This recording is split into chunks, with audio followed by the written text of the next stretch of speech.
Hello, everybody. Good morning and good evening, good afternoon, everyone.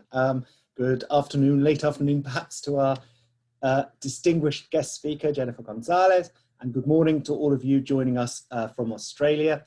I am Mark Ledbury. I'm director of the Power Institute at the University of Sydney. And although I know we're all dispersed today, I would like to acknowledge that the University of Sydney's campuses are built on the unceded lands of the Gadigal people of the Eora Nation. And I'd like to pay my respect to elders past, present and emerging. And for those of you not familiar with the lands, languages and Indigenous peoples of Australia, I will recommend beginning with the ATSIS map of Indigenous Australia, which I will link to in the chat, and the National Unity Government map that I'll also put in the chat. And I'd like to welcome you all to the third talk in our webinar speaker series, Image Complex, which is convened by Nicholas Croggan, and of Nick more in a minute. But I would like to say that this is an exciting collaboration between between discipline and power, which sounds terribly dystopian, but in fact it's a collegial partnership between the journal Discipline, which is a Melbourne-based journal of contemporary art, and the Power Institute at the University of Sydney, which has for over 50 years sought to bring ideas and art into productive collision and collusion in Australia and beyond through talks, publications, research projects, and much more. And you may check out some of that much more at our website, powerpublications.com.au. I'll try to remember to put that in the chat too. But this speaker series really is the brainchild of Nicholas Croggan, who, as well as being an ABD PhD candidate at Columbia University, where his own thesis explores video technologies and the crisis of industrialism in the long 1970s, he's co-founder and co-editor of Discipline, a journal which you may check out their site too for its latest volumes. I just read a fascinating set of interviews with Luke Sands on their website recently. Nick is, we're delighted to say, the Power Institute's Programs and Events Coordinator. It's been a real pleasure to have Nick collaborate with us since the end of last year. And it's to Nick now that I'm going to hand over so that he can introduce our very distinguished guest speaker and the series as a whole. Thank you very much.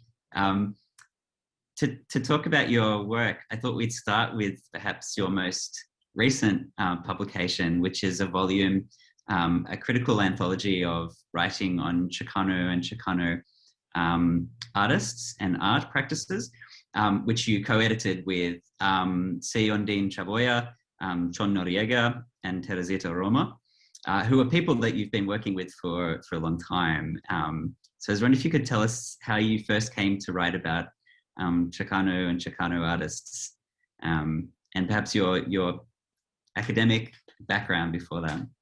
Sure.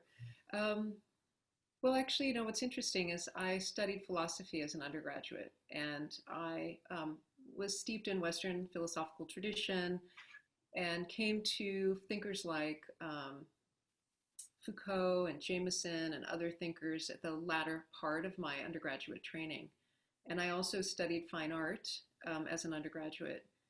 And I was very politically involved in anti-apartheid movement practices, but I didn't really connect my activist life to my academic life until I was in grad school. And when I was in grad school in the History of Consciousness program, I was able to do an independent study with Angela Davis. I was able to work with Teresa de Lauretis and Jim Clifford and a number of thinkers who invited me to take some of that philosophical training and bring it to bear on things that I actually cared a lot about. And I realized that I found contemporary artists that were engaged with critical explorations of the history of race and racism in the United States to be doing some of the most important theoretical work at the time. And I realized, and I already knew, that artists were really forefront theorists of culture, power, and I decided to really devote myself to writing about art was something that I loved and something I cared about. But I also cared about these larger questions, such as how are bodies represented, and how do they circulate? How does their meaning get constructed, and so forth. And so during the time I was working on my dissertation, I met an artist named Amalia Mesa Baines. Amalia Mesa Baines is a contemporary artist who identifies as Chicana, or Chicanx, perhaps now. And she introduced me to a wider sort of, let's say, swath of artists from the Chicano movement and to the history of the Chicano movement. And being Mexican-American myself, I found a kind of echo there with my own childhood and my own father, who is a ceramic artist. And so I came to the Chicano movement late. In other words, you know, we definitely boycotted grapes when I was a kid, which was a Chicano movement thing in California. But I didn't come to it as a scholar or thinker until rather late in my kind of academic arc. And the book that we produced is a historical volume. I don't want people to think that this is the latest in Chicano and Chicana art theory. Those terms are now probably moribund. We go by the phrase Chicanx now to sort of gender, decouple those terms from a kind of gendered stereotype or narrative. But it is historical in the sense that the artists who produced work in that volume called themselves Chicano and Chicana artists, many of whom still identify as Chicanos and Chicanas, and many who are very tied to a feeling of Chicana feminism as a very specific thing. And so the volume is really an attempt to get a kind of early generation set of texts together while interleaving some more contemporary critical texts about sexuality and about some issues that have to do with museum practices today. Well, my hope is that other people will take that up as a kind of challenge to write another anthology, to put together another anthology of more contemporary writings on Chicanx and Latinx practices from a younger generation, and a kind of with a newer set of vocabularies. So I hope that's what happens out of this book. And of course, this book is your first book that's sort of specifically concerning Chicano and Chicano art, because of course your previous books have been, I guess, in their scope about racial discourse in the US more generally, and about contemporary artists. And in 2008, you published a book called Subject to Display, which is really a kind of key book of US art history. Could you tell us a bit about the title to that book and what subject the phrase subject to display evokes? Yes. So a lot of the artists that I worked on in that book were dealing with the problematic of a body that's on show, a body that's required to do the labor of the skin, I like to say. In other words, what does it mean, not only in a kind of stereotyped, racialized condition, to be oppressed in terms of class or labor, but also to be part of a visual spectrum in which your body is shown and put on display in certain ways. So I took a look at the work of Fred Wilson, who did a lot of critical practice in museums. I took a look at the work of James Luna, who put his own body on display in a museum of anthropology. The work of Renee Green and Pepon Osorio, artists who've thought a lot about how physical architectural spaces shape what we can know, what we can see, where we can be.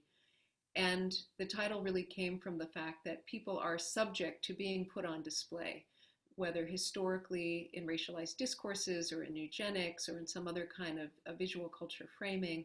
But that in addition to that, they want to let's call intervene in that condition of being subject to display.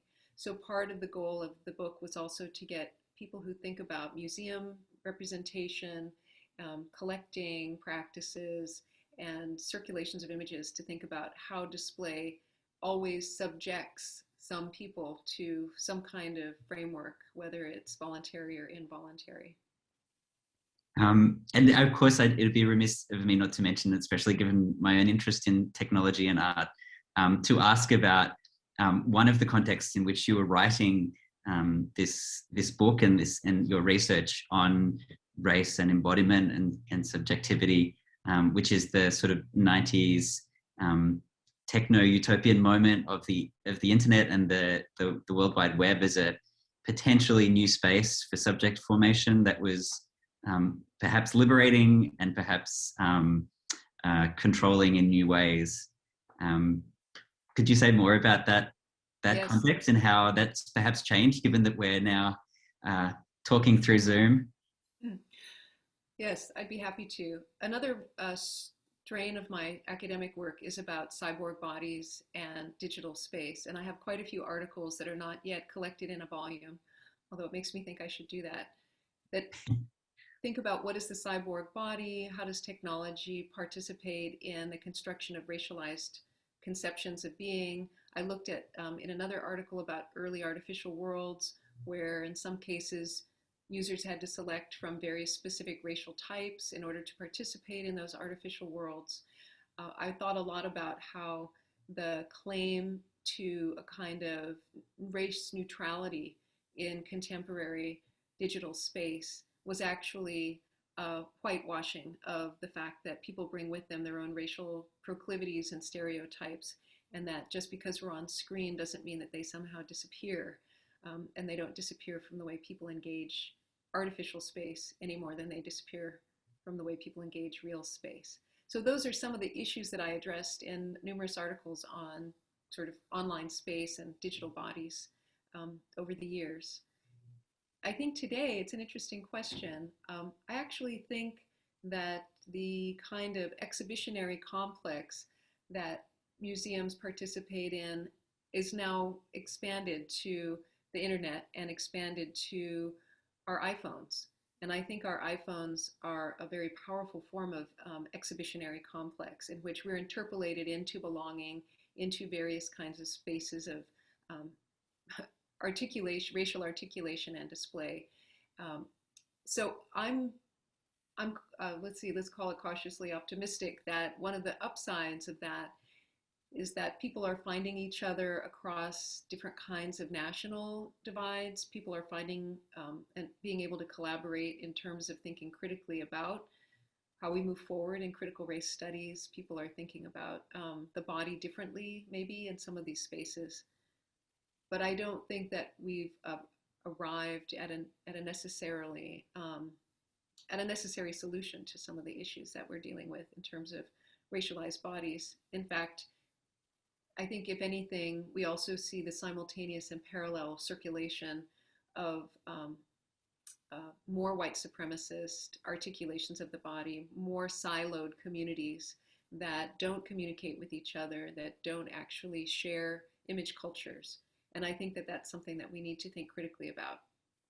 And of course, a salient moment to return to all those important writings that you and others did in the 90s at that sort of initial moment of the web, I think, and alongside many artists as well who are engaging with that culture. Look, enough from me. I think we should get on to your talk. But thank you very much, and we'll have more of a chance to chat after your presentation. So thank you again. Thank you, Nick.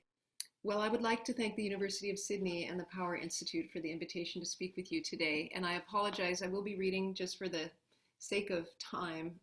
So you'll see me glancing back and forth between my paper and the screen. I would like to especially thank Nick Krogan for an excellent organizing effort. And I also wish to note that the University of California, Santa Cruz is located on the unceded territory of the Awaswas-speaking Yupi tribe.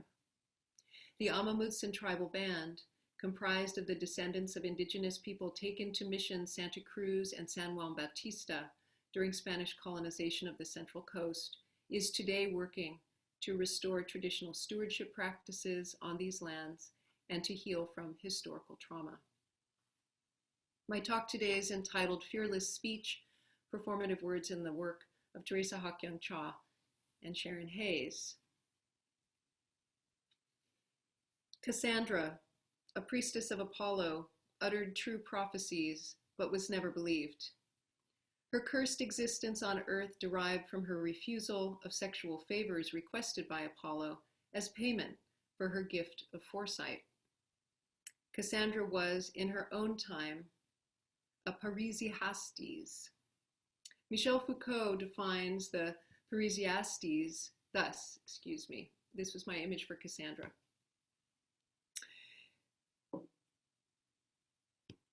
The parrhesiastes says what is true because he knows that it is true, and he knows that it is true because it is really true.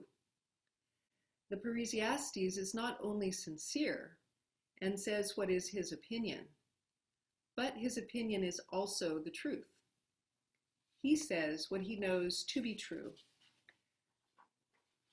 The second characteristic of parrhesia, then, is that there is always an exact coincidence between belief and truth.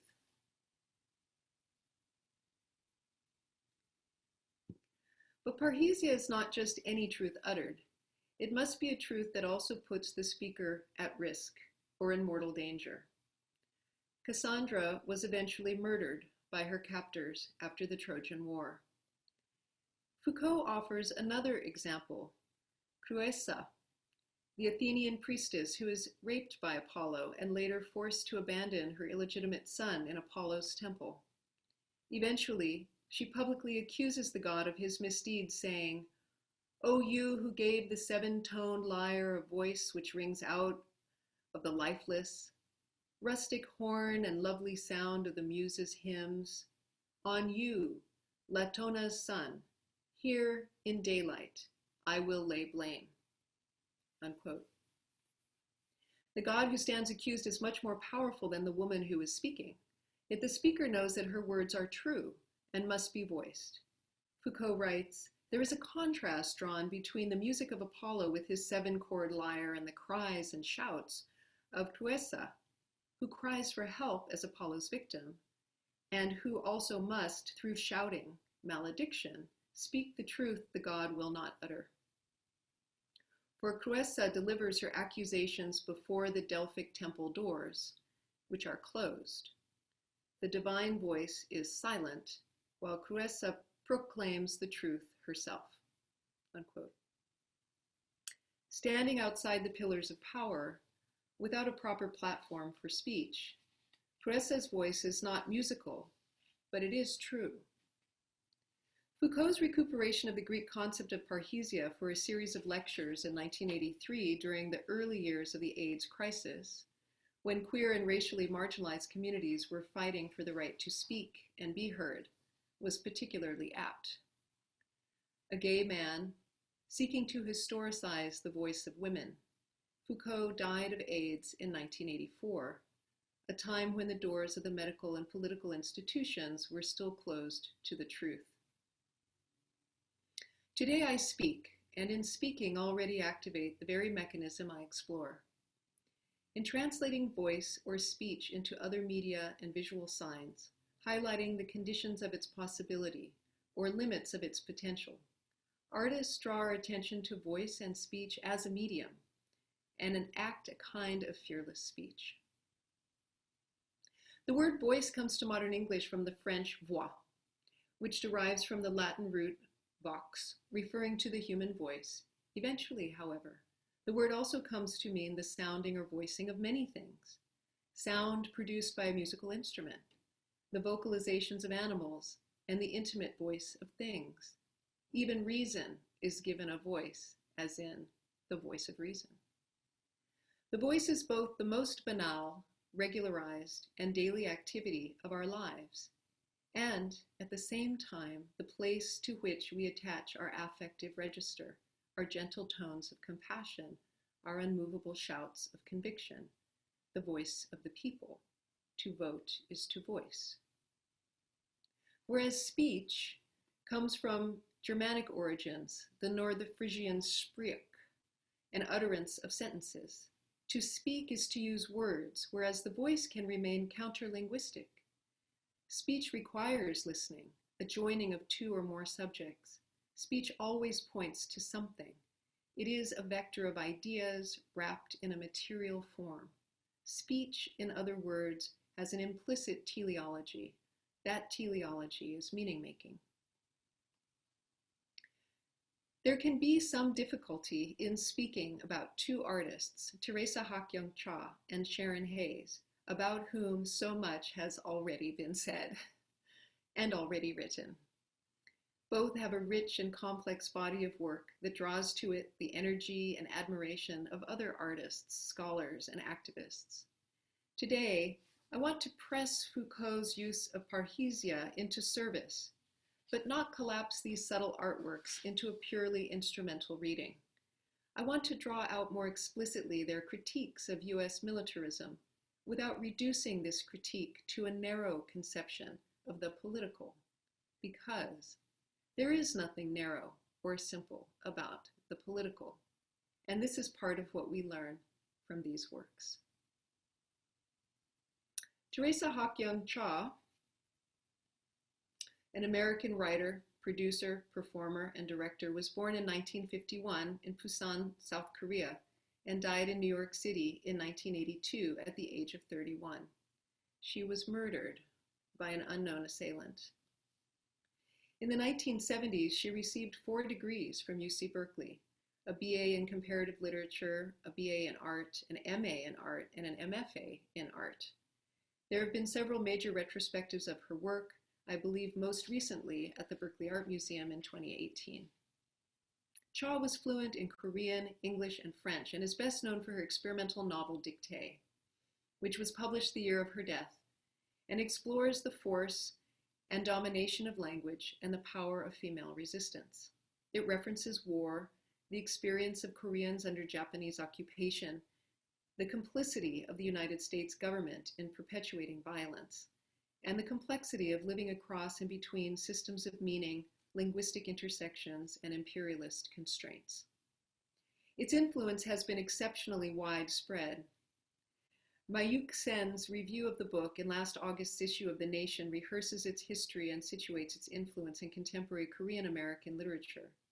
Others claim the book for its conceptual interplay of media, like scholar Abir al-Sarani, who wrote recently that although it is a book, Dictée is better understood through film's language of montage.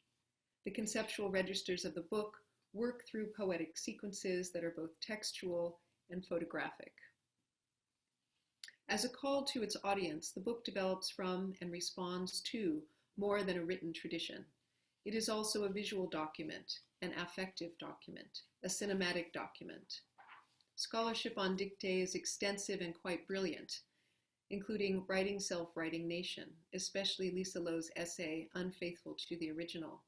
And more recently, in just the last year, Sora Han's investigations of diglossia and transliteration invite us to see Cha's work in relation to Nate Mackey's poetry in her compelling essay, The Poetics of Mu.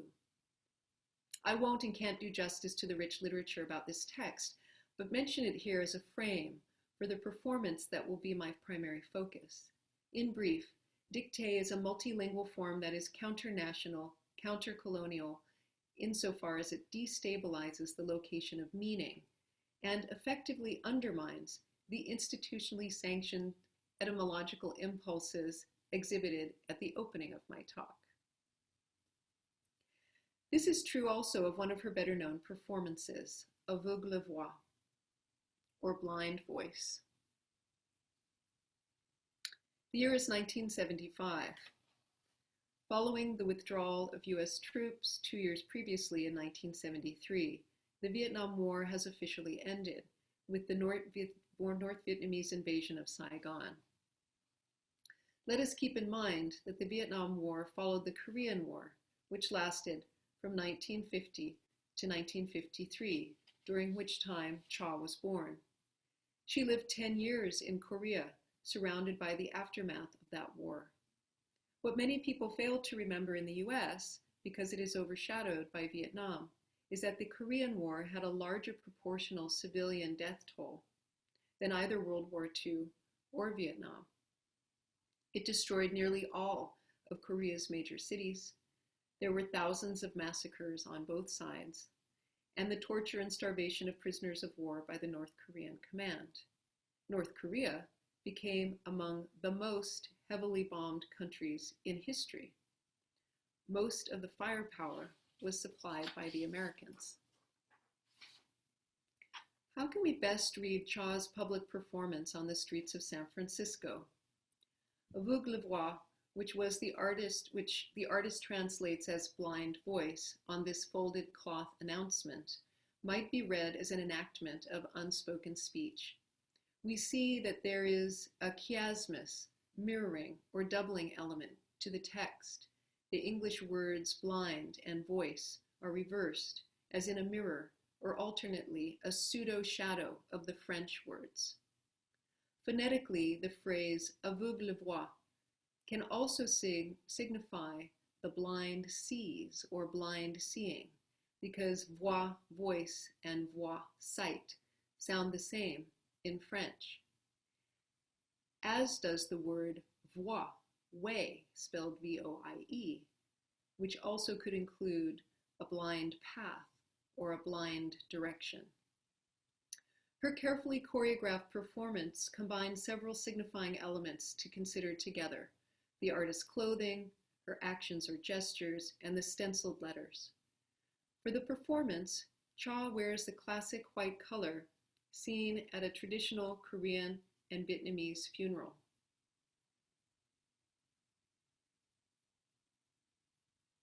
Although she dresses casually in a white t-shirt and cotton pants. At a typical funeral, immediate family members wear formal white robes or jackets. Other relatives wear only a white headband. In her live performance, rather than wrapping a single white band around her forehead, Cha intentionally misplaces the fabric over her eyes and mouth. The memorial garment simultaneously signals the blindfold of the firing squad, the gagging and silencing of prisoners. Both mourner and victim, perpetually vulnerable and protective, the figure is also animated by signs of anonymity, erasure, silence. In having herself photographed, she set up a relation with images such as those found later in the pages of dictée. Who shot this image? Who shot these people? And if you can't make out the image, you'll see there's a firing squad and three figures who are standing blindfolded, ready to be killed. Who are the people who were shot? And who is shooting the photographs of this performance? How does this trace become equivalent to the trace in the book?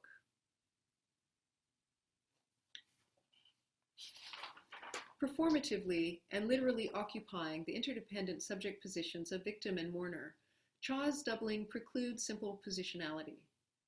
Lisa Lowe's careful attention to the way Cha's language in dictée is unfaithful to the original French, English, or Korean, a refusal of her subjectivity to remain contained by a single nationality, is also operative here in the visceral identification as both and, victim and mourner. Susan Best suggests in a similar way that Cha's 1972 film work, Passage, Paysage, helps us to think about the, quote, unrepresentable as operating between and within cultures, unquote, revealing the limits of reason that both aesthetics and psychoanalysis address. The sublime, the eternally deferred closure, the open work quality of Cha's oeuvre is also the way it reveals the impossibility of final signification. The senses themselves, the eyes, the mouth, become part of this subjective unwinding. Cha ties the white band with the word voix over her eyes before tying another aveugle, blind, over her mouth. Through this reversal, we are invited to imagine vocalizing with our eyes and what it might mean to impede that verbal gaze, or how words or their absence might be a form of blindness. For a Korean American whose body is also a sign, whose eyes and skin and speech perform a kind of daily semiotic labor, the placement of the bands has even more resonance. Blind voice could also have been the connotations of voice blindness,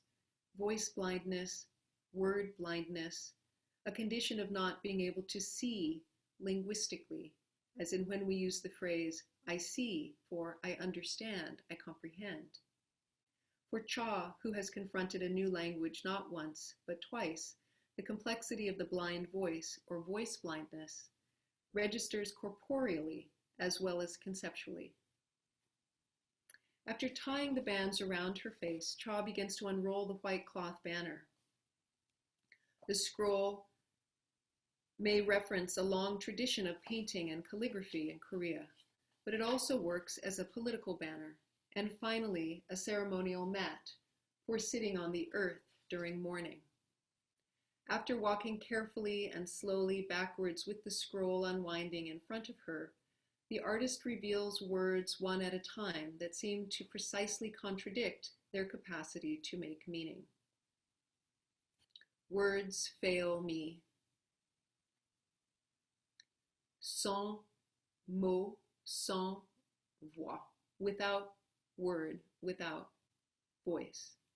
Blind. Gesture, geste, blind geste.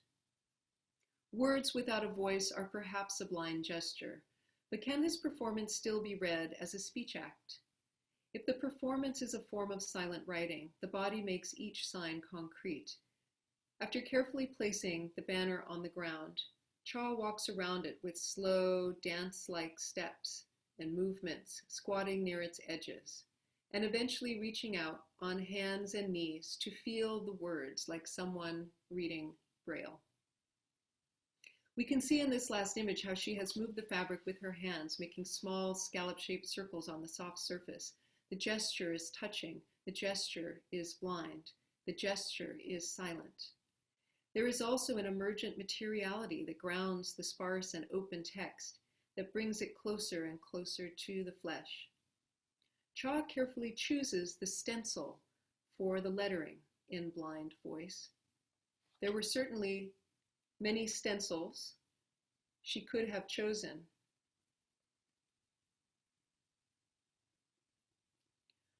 But instead, it's her deployment of the US Army typeface that serves as a graphical indictment. Its military resonance would have been familiar to her American audience in 1975. US militarism delineates the scope and the condition, the origin of difficulty in finding the speech and language, the right place or the right time, the right words to speak out publicly against it. Framed as a practice of mourning, the body blinded, the body silenced, returns from the dead, from the earth, to trace with delicate fingers the language of the killer.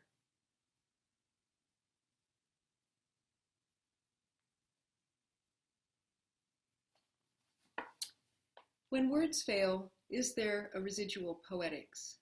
What does a failure of words mean, if and when this very failure is expressed in words? Cha invites us to witness that it is in the failure of words, in their multilingual, diglossial instability, that a subjectivity alienated by authoritarian systems of grammar and imperialist constraints might find a home.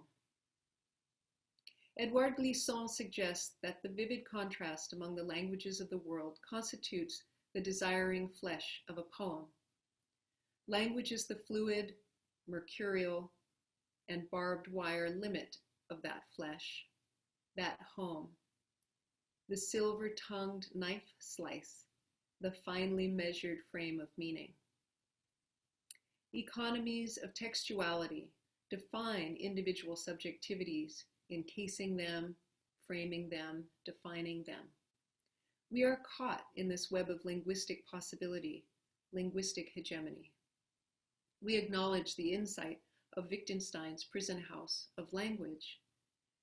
But through works like Cha's, we are invited to grasp that we might also live in, if you will forgive the hyperbole, a slaughterhouse of language. Cutting the world, slicing it, taxonomy becomes a form of taxidermy. Words such as nation, race, culture, nature, animal, woman, and aesthetics have done a great deal of semiotic labor over the centuries, as well as an excess of social and planetary damage. If words like nation and race have produced and continue to produce artificial and hierarchical separations in the continuity of land, life, and humanity, we might ask, as I have written elsewhere, are some words crimes? Do some words wound the world?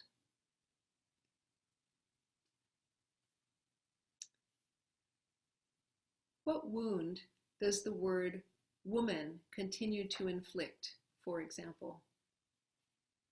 Sharon Hayes' 32-foot-long installation, Woman, which premiered at the Andrea Rosen Gallery in 2014, reveals an investigatory ambivalence into this question, a probing examination of a single word. The artist sought to make as faithful a copy as possible of a sign that originally hung at the 1977, let me see if, I don't have that word, sorry, back. I do have that image, but I didn't put it in. The 1977 National Women's Convention, bankrolled and sponsored by the Carter administration. In a great interview with Julia Bryan Wilson, Hayes says of the work, quote, "I was interested in what a shout might look like materially." She goes on, quote, "The reduction, the literalness of asserting a singular gender designation that large. It's a piece that creates insecurities and zones of discomfort," unquote. Over the past 2 decades, Sharon Hayes has consistently explored speech and voice in relation to historical and political events through a lens of queer politics in particular. Her work consistently critiques US militarism, war, and heteropatriarchy in ways that also foregrounds the presence of alternative modalities of enunciation. Born in Baltimore in 1970, she studied anthropology at Bowdoin College in Maine. She was a student at the Whitney Independent Study Program in New York and received an MFA from the University of California, Los Angeles. And if you're not familiar with her work, she has been widely exhibited with solo shows at the Whitney Museum of American Art and the Reina Sofia in Madrid. Hayes' project, In the Near Future, which ran from 2005 to 2009, is a performance-based artwork that stages, in the words of the artist, quote, "anachronistic and speculative protest actions in an ongoing investigation into the figure of the protester and the speech act of the protest sign. At stake is the exploration of public space and public speech.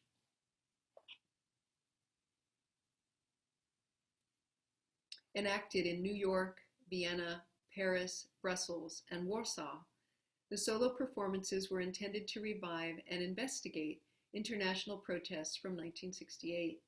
Hayes creates a visual echo with past protest events. For example, with the Memphis sanitation workers, who staged an important union strike for safer working conditions. The phrase, "I am a man," was drawn from a speech in which the Reverend Lawson stated that, quote, "at the heart of racism is the idea that a man is not a man," unquote. When Hayes holds up the sign, "I am a man," she deflects, redefines, and disarms the predicted referent. At the same time, it's a gesture of solidarity.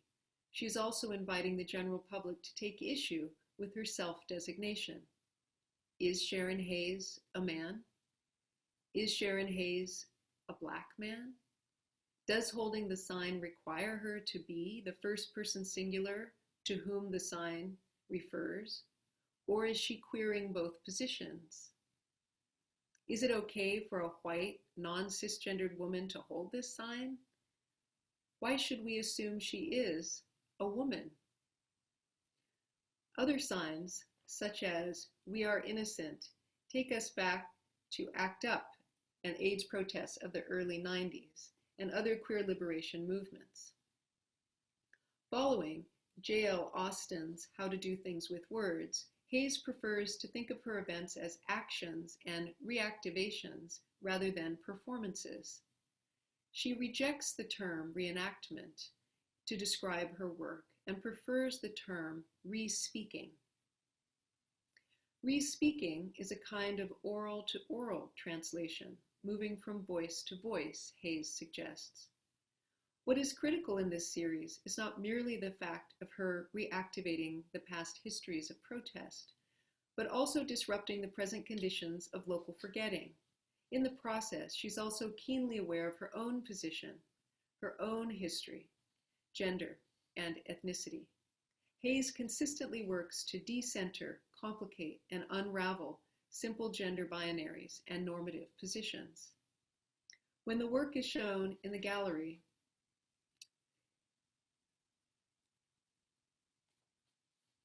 the silhouette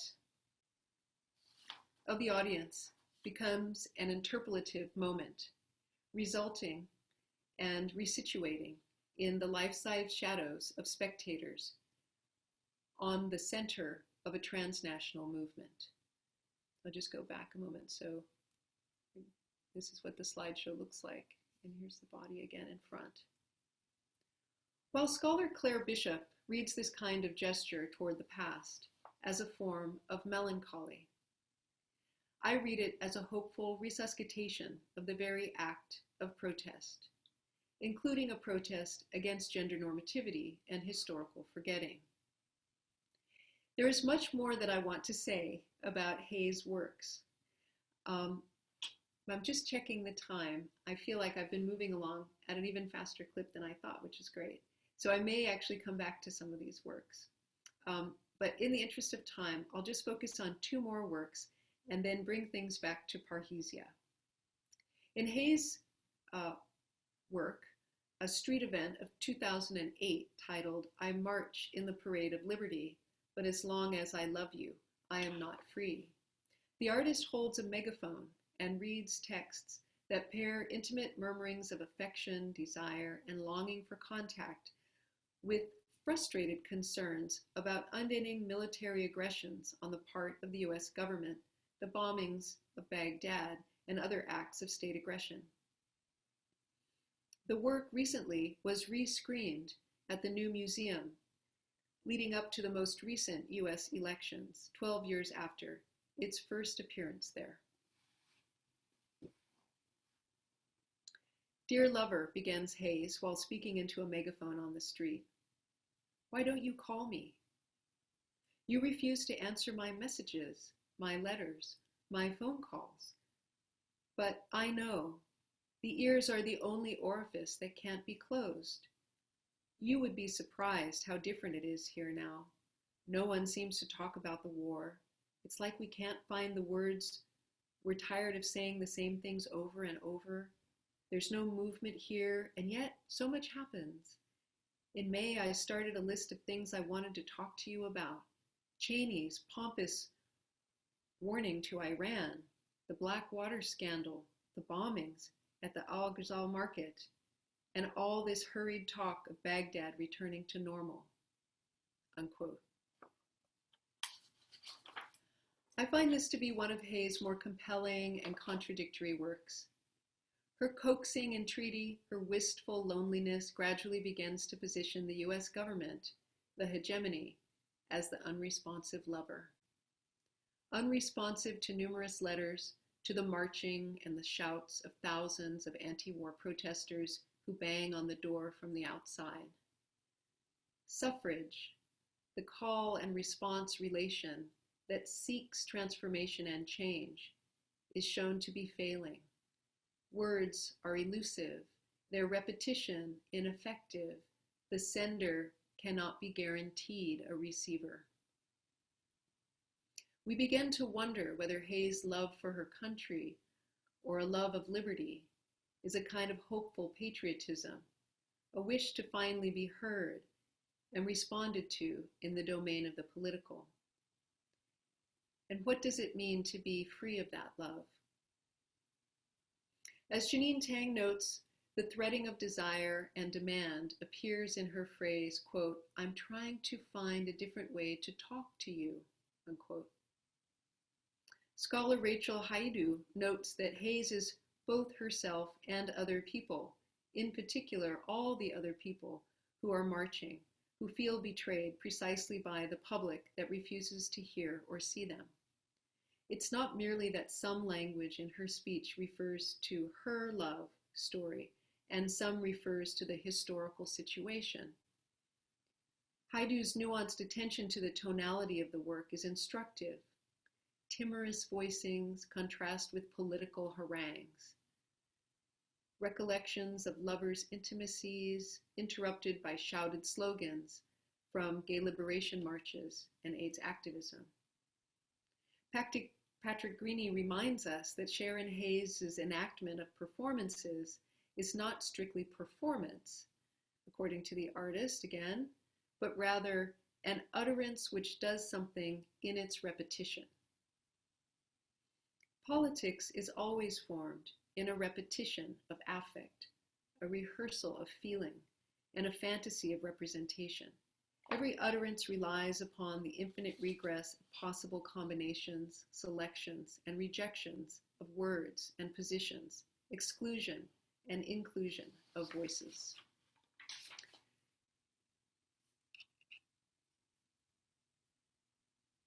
Sharon Hayes' Voice Portraits explores a form of visual counter-discourse around the very question of women, if we still want to use that term, who are speaking. This video installation stages a row of silent close-ups of racially diverse and age-diverse women delivering monologues. We can see them talking.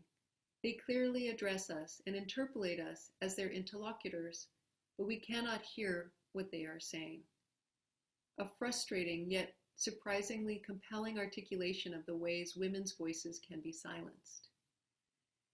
We may feel compelled to lip read them. We may find ourselves deeply frustrated with an urge to find the sound, to look around for the missing headphones. We see in their expressions their intensity, their entreaty, but we are cut off from them. We are unable to know their stories, their passions, their political views. The words are performed, but not enacted. But Hayes' insistence on silence in this work and in several of her street performances is an equally important way of signifying.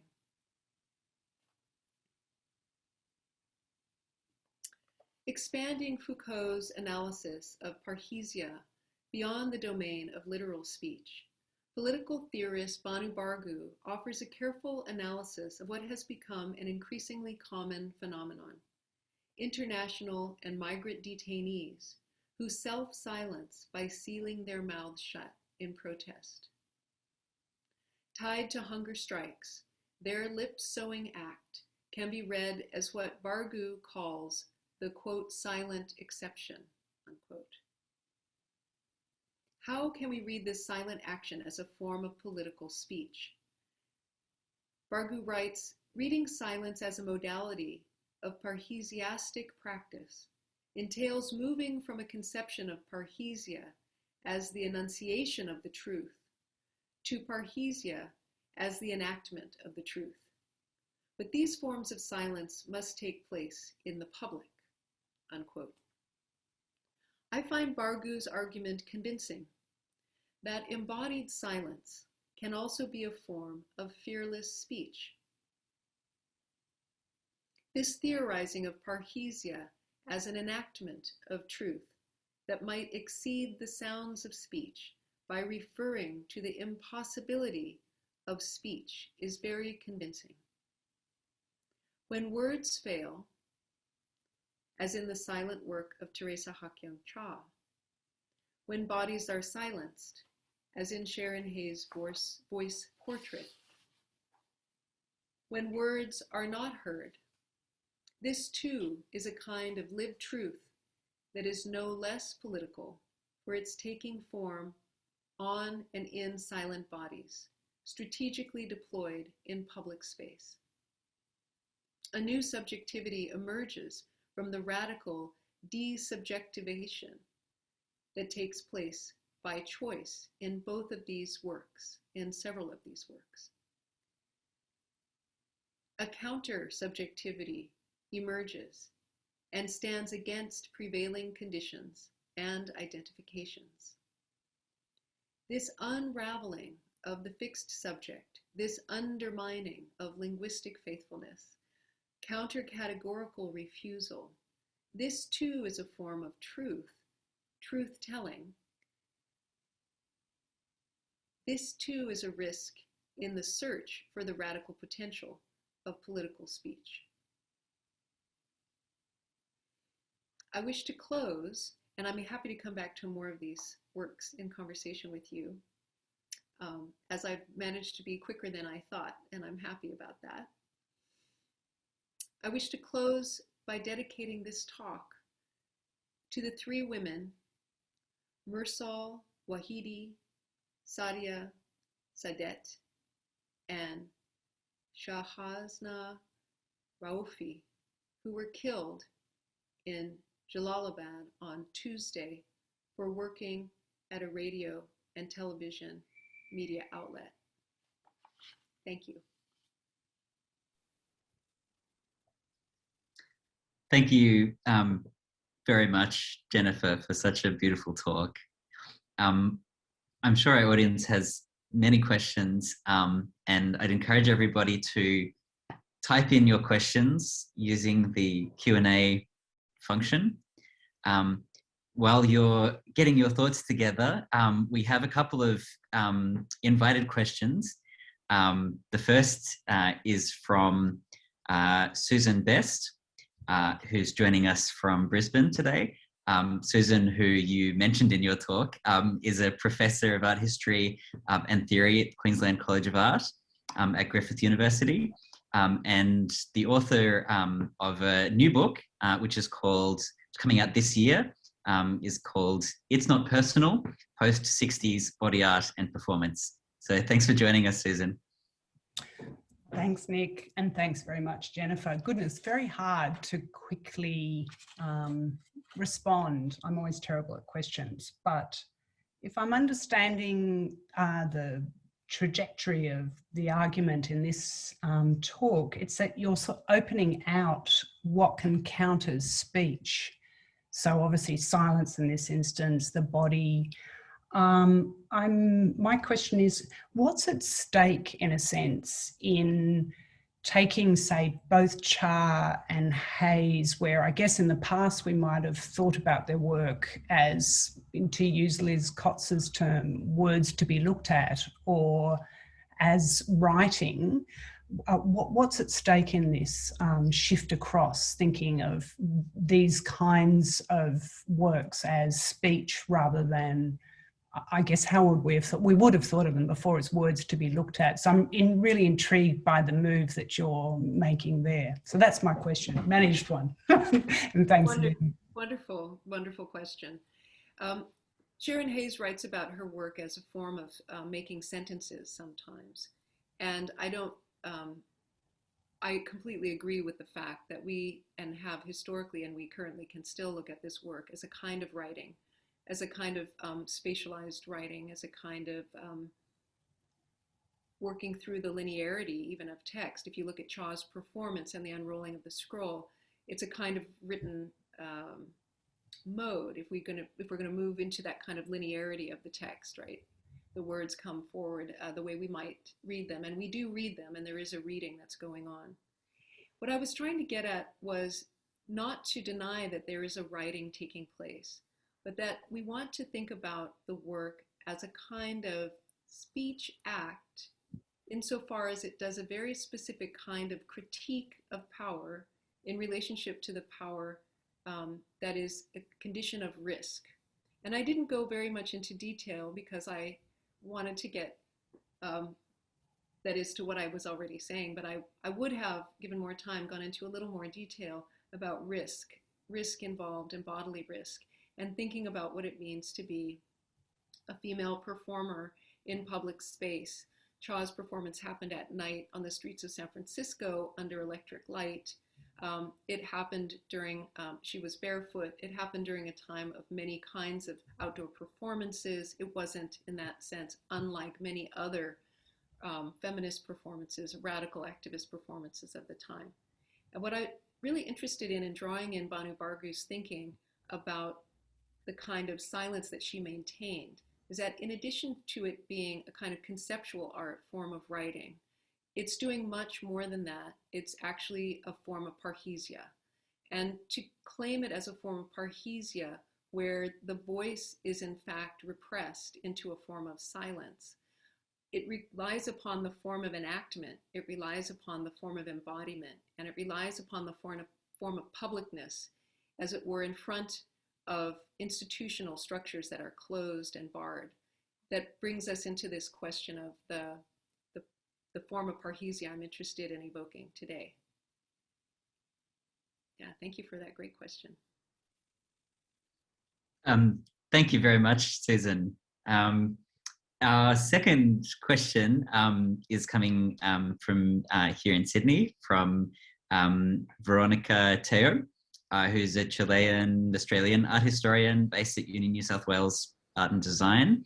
And she's also the author of a book that was published in 2016 called Counter-Memorial Aesthetics, Refugee Histories and the Politics of Contemporary Art. So thanks, Veronica. Thank you, Nick. Hi, Jennifer. Thanks so much for your talk.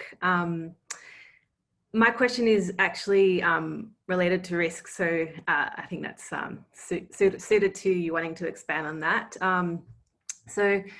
I guess I was taken by your description at the start of the lecture, where you discussed how the doors of various institutions, including academia, were in various ways closed to Foucault in the early 80s during the AIDS crisis. And as we all know, Western academia doesn't make it easy for certain languages and bodies to exist, at least not as just objects of study, and not on their own terms, and not when they're in crisis.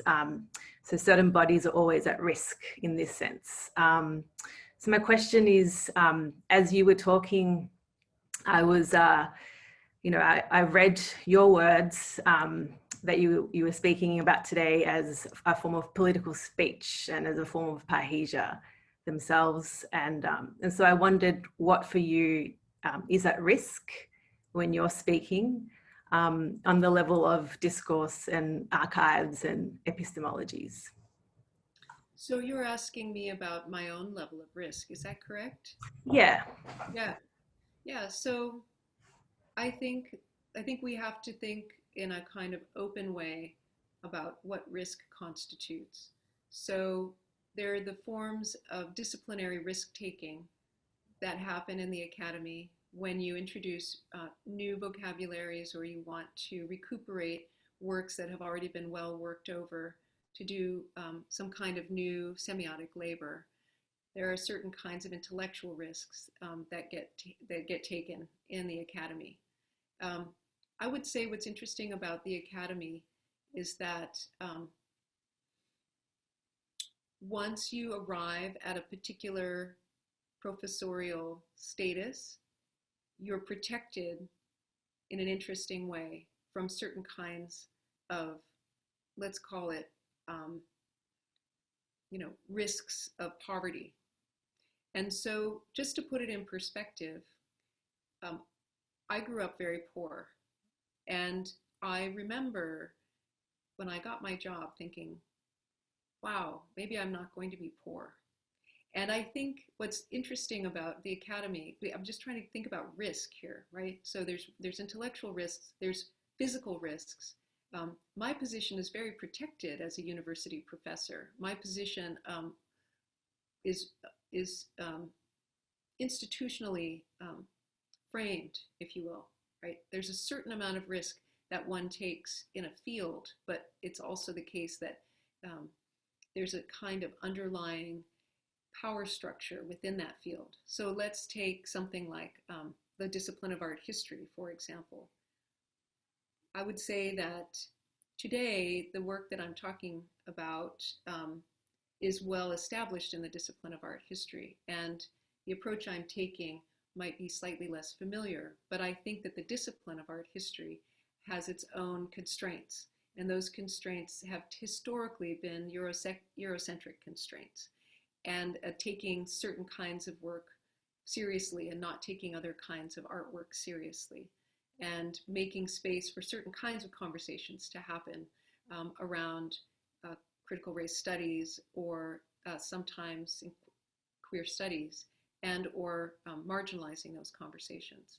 So I think those risks were already taken by previous scholars, and I benefit from the risks that they took in the 1980s and the 1970s. I think of first-generation feminist scholars who've taken early risks critiquing a certain kind of patriarchal structure within the discipline. But I think today there's still a lot of residue of a kind of hierarchy of value, and that hierarchy of value accrues to certain kinds of artworks and certain kinds of institutions, and a certain kind of devaluing of other artworks and institutions takes place. And I think that that's based partly on class, but it's also, it's racially inflected. So I think in terms of me and the kind of risk-taking that I need to do, I don't have to sacrifice my life yet to do the work that I do, unlike the women who unfortunately lost their lives earlier this week. I think that that's a really precious freedom that I still enjoy. And so my own position feels rather risk-free compared to that situation, or the situation of the detainees who are on hunger strike and who silence themselves. They are taking a physical risk in public space that may result in their death. So I think we want to be careful about the way we think about risk in relationship to this question. But I'd love to throw it back to you, because I have a feeling you are thinking about specific kinds of risks when you asked me that question. And I'd be interested to know what you were thinking about. Yeah, I guess, I mean, you talked about how there's not space made for particular kinds of voices or speech to occur at the start. And so I guess I myself have been thinking about where I invest or divest my energies, as, you know, also an academic with an ongoing position who has certain levels of privilege, but has an alignment with many things that are not valued by academia. And so, such as engaging with border politics in particular, but also queer subjectivities and knowledges and archives are very important to what I do and think and need. And so I guess, yeah, I also come from a very poor background, and it's like this sense of security that is very new to me is, you know, odd, and I'm still not used to it. And yeah, so I guess I was just thinking in my own practice, what is actually at risk, how much, you know, what is at stake, and do I need to actually take more risks in what I do? So I'll leave it at that, but thanks. And I'll just say yes, you should take more risks. I will, thank you. Now I'm going to channel some questions from our audience. So please do use the Q&A function to type in your questions. I can see in our list of attendees some really amazing thinkers and artists in Australia whose work has focused on language over many years. So if you have any thoughts or reflections, please type them in and I'll do my best to channel them. The first question we had is from Jennifer Biddle, who is an associate professor at University of New South Wales, who we're very lucky to have with us in Sydney, and has done a lot of amazing writing and work on art, visual culture, in the work of Indigenous Australian artists. And her question is, thank you for your really wonderful paper. Could I ask you to speak to what seems implicit in your modelling of how your reading of Foucault takes shape within, and perhaps against, his notion of confession as not speaking truth, specifically his version of the silence of the confessee as what maintains power? Yes, yes. There's a really lovely, actually, discussion of that in Banu Bargu's essay as well. I encourage you to take a look at it. But Foucault is really interested in contrasting a pre-Christian to a Christian model of truth speaking. And so in his effort to distinguish between a kind of truth as practice, as a technology of the self, as a sort of apparatus for becoming, he turns to this notion of a kind of speech act and truth-telling in parrhesia and other kinds of forms of truth-telling. And he compares that to a kind of Christian confessional model. And in the confessional model, there's this idea that you're in a condition of, let's call it, you're in a condition of requesting forgiveness. And so you confess, the truth that you tell is a truth that's a kind of repositioning you as a subject under the order of the one to whom you confess. And so the problem in that context of truth telling is that it never leaves the hegemony. It never actually it steps outside the hegemonic condition of the relation, because the confession is a truth telling that limits the truth teller to obedience to that to whom they tell the truth. Whereas with parrhesia, truth is spoken outside the temple, quite literally. Truth is about not participating, a kind of articulation beyond or outside of accepted frameworks or norms. And that this truth-telling is an aleithergic truth, which is a word that means like a truth that comes from within, a truth that speaks the subject, a truth that constitutes the subject in the speaking of that truth, as opposed to in relationship to some other higher order to which one must confess. So that's kind of a long response, but I hope I'm getting at what you're thinking of. And so in terms of these works, what I'm interested in is precisely the fact that they're positioned intentionally, physically, in an exterior space. They're about speaking to a particular kind of public, and at the same time that they position literally in a physical space, they're also trying to undermine conditions of linguistic coherence. And in undermining those conditions of linguistic coherence, that is either the constraint of gender, the constraint of a particular linguistic framework for Cha, they're opening up, they're unwinding the possibilities of the way these words have contained and constrained their possibility of being. Actually, it reminds me that Michel Foucault, the French philosopher, developed a lot of these ideas sort of later in his life, in part when he was spending a lot of time in the US, in California, in fact. I wonder if you have any thoughts about whether there's something specific about his experience in California at University, Berkeley, and so on, and his becoming familiar with the protest cultures in existence there that directly inform parrhesia.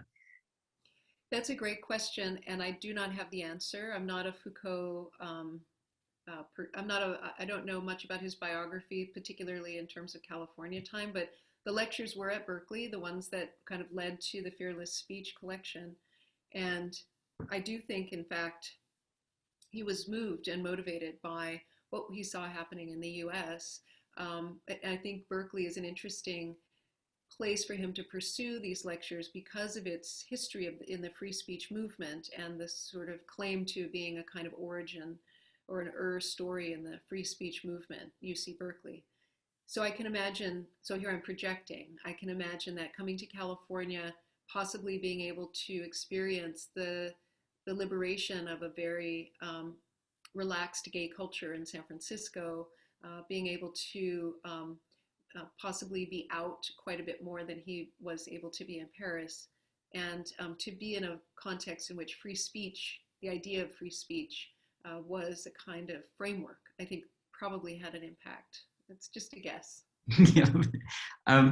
I have another question from an audience member, Coco Leith, who says, firstly, thank you for such a compelling lecture.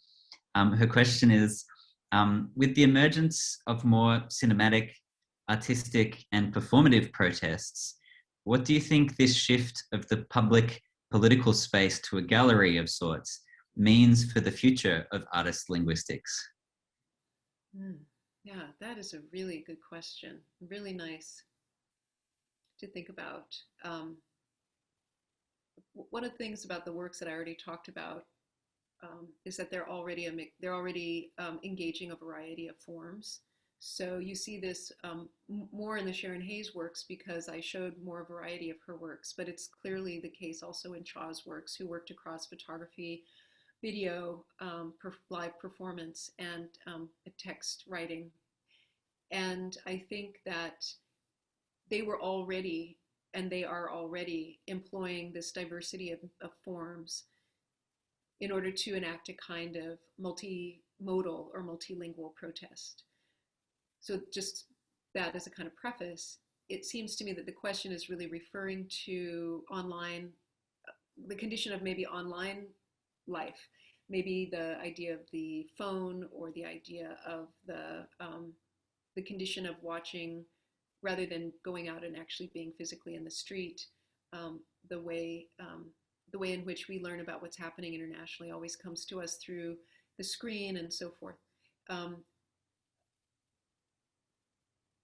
I think we actually have to be very careful. I think we have to be careful in two ways. One is that because we entertain ourselves with the screen constantly, we entertain ourselves in every possible way, and I won't list them, with the screen.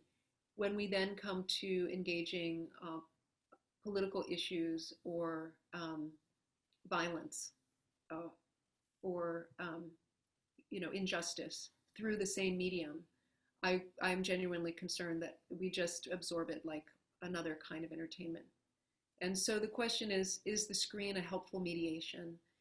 Yes, because it brings things to us that we would not otherwise see, that we would otherwise not be exposed to. It's informative. It allows us to see what happened to George Floyd, right?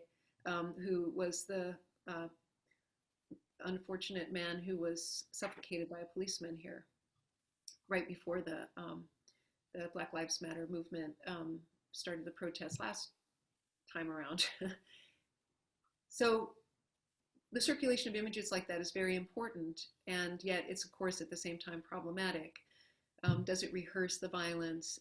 Does it support the representation of Black bodies in duress? These are really critical ethical questions that I think all of us need to consider. So I'm going to give you that very ambivalent kind of answer, which is, yeah, there's potential, but I think we have to be very careful.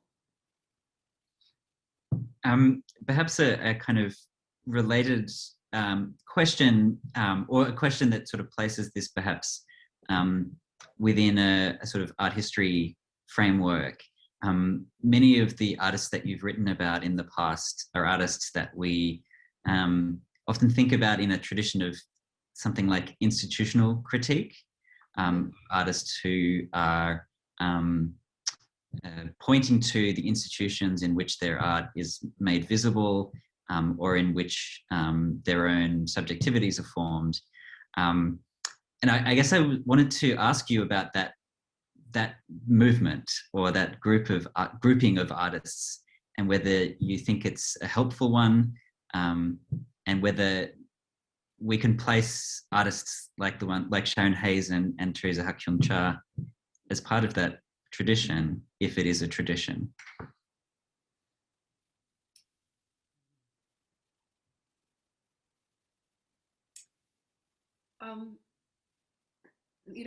I'm just going to be really glib and say art historians usually do whatever they feel like doing, but I'm going to say, but I would say that some of my early work was an effort to extract artists of color in the US from a very narrow framework of identity politics, and to say, the work of these artists, whether they happen to be African American or Native American, has to do with issues that are much broader than their own personal identities or biographies and so forth. And so when it comes to doing institutional critique, there's an interesting way in which there can tend to be a collapsing of the political gesture, the institutional gesture, into the body of the artist or into the form of the artist as a woman or as a person speaking from a marginal position. And I could even be accused of engaging with that in this talk by grouping these two artists together who both might appear to be women based on the kind of categories that we tend to use and apply. Am I doing the same thing? Am I collapsing? And I would say my effort is precisely not to do that, but in fact, to think about how, if these artists are critiquing institutions, what are the institutions they are critiquing? And how does the individual artwork manage to produce this kind of engagement with a critical hegemony? And the reason why I want to use the phrase critical hegemony rather than institution in the tradition of institutional critique is that sometimes when we hear the word institutional critique, we think only of museum culture, or that this is really about a very specific engagement with the history of representation in museums or a history of representation. And I would say that actually this work might be more aligned with a very, very long history of iconoclasm. So if institutional critique is part of an iconoclastic gesture, Fred Wilson's reinstallation of the Maryland Historical Society is a form of institutional critique, and I think that it is. How do we begin to think about that as an engagement, a critical engagement with hegemony more broadly, so that it doesn't get reduced only to kind of a narrow art framework? And that's the only danger that I see in creating strong legacies within the discipline, because we can sometimes feel too happy gathering people into a collective frame that allows us to explain the work in possibly an oversimplified way, rather than probing deeper into the work to trying to find out, in order to find out what the work could offer up.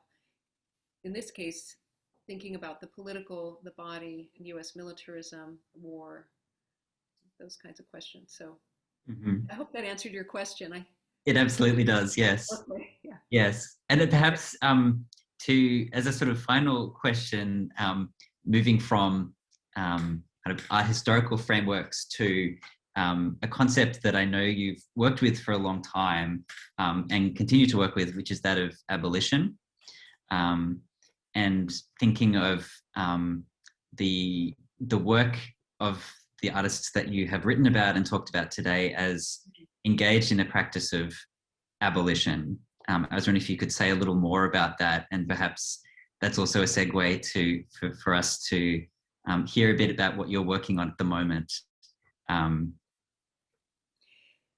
Well, I think one of the more important movements today is around the question of abolition and abolition politics. And a lot of people are unclear about what that means, because the term is applied to prison abolition. The term is applied to the history of the abolition of slavery, obviously. And I would say that today there's an effort to try to broaden the term to include a politics that's really about thinking critically in the present about abolishing inequities and abolishing hierarchies of power. What would that kind of abolition look like? I would say that artists that I've worked on before and written about extensively, artists like Fred Wilson or James Luna, have early on in their work tried to think about what it would mean to bring a critical perspective to racism in the United States, what it would mean to invite people to investigate their own racisms. I think of James Luna's early work where he puts his own body on display in a museum. That's a kind of abolition in a way. It's engaging physically with the space in order to undermine the space's semantic grammar, let's say, of bodies on display, right? And as a living, breathing person, he startles the audience who come in to see him and realize that he's alive and not dead. I would say that there's a kind of critique there of the idea that the indigenous are always already dead in the United States. And that kind of gesture is an effort to reclaim a space, but also to think in a kind of abolitionist way about what it would mean to free up Indigenous peoples from the framework that's always applied to them in the mainstream culture and mass culture. So coming back to the present moment, I would say, right now, the United States, and I would say not only the United States, but certainly the United States, is fraught and rocked by white supremacist culture. There's been a growing white supremacist and white nationalist culture in the US. It's been tracked, it's been growing steadily since the 1980s in the Reagan moment. It's got a lot of adherents. And so a lot of us feel like we're going backwards in time. It feels like a kind of time collapse, that the kind of prison conditions in the United States, and Nick, you probably know some of the statistics better than I do, but the number of Black and brown incarcerated people in the United States is staggering. The United States has the largest prison population in the world. We understand these prisons are in fact forms of plantation labor. And of course, what needs to happen is a kind of abolition, because we don't need to maintain that level of slavery, as it were, class slavery in the United States that's directly tied to ethnicity. And so I think it's the struggle. We're in a moment of intense struggle. Black Lives Matter movement is leading some of that struggle. Angela Davis and Gina Dent's Critical Resistance are leading some of that struggle. There's a lot of effort on the part of many people across the country to change the way we understand what it means to be a person in this country and to be able to live, as it were, freely in this country. One of the things that we're doing at UC Santa Cruz, if anybody's interested, is we have a series that's organized by Rachel Nelson and Gina Dent called Visualizing Abolition, which is a series of talks and events related to the prison abolition movement. And all of the talks have been archived, and we have more really exciting talks coming up. So I encourage those of you who are interested in the topic to check out our website and to see the exhibition with which it's affiliated, which is called barringfreedom.org. Thank you very much. Well, I think plotting a path between, I guess, truth-telling, parrhesia on the one hand, and abolition on the other is a pretty good roadmap for what we should be doing as thinkers and citizens. So with that, I think we will wrap up for today. Thank you very much, Jennifer, for talking with us and sharing your work. It's been terrific, and we'll connect really well to our next Image Complex lecture, which will be with Nicole Fleetwood, who is one of the leading voices on the relationship between critical prison studies and mass incarceration and visual culture, which will be in May. If you'd like to stay up to date with that and other events that we're doing, please sign up to our newsletter, which you can do on the Power Publications website. And for now, thank you very much for attending, and we'll see you next time. Thank you very much. Thank you.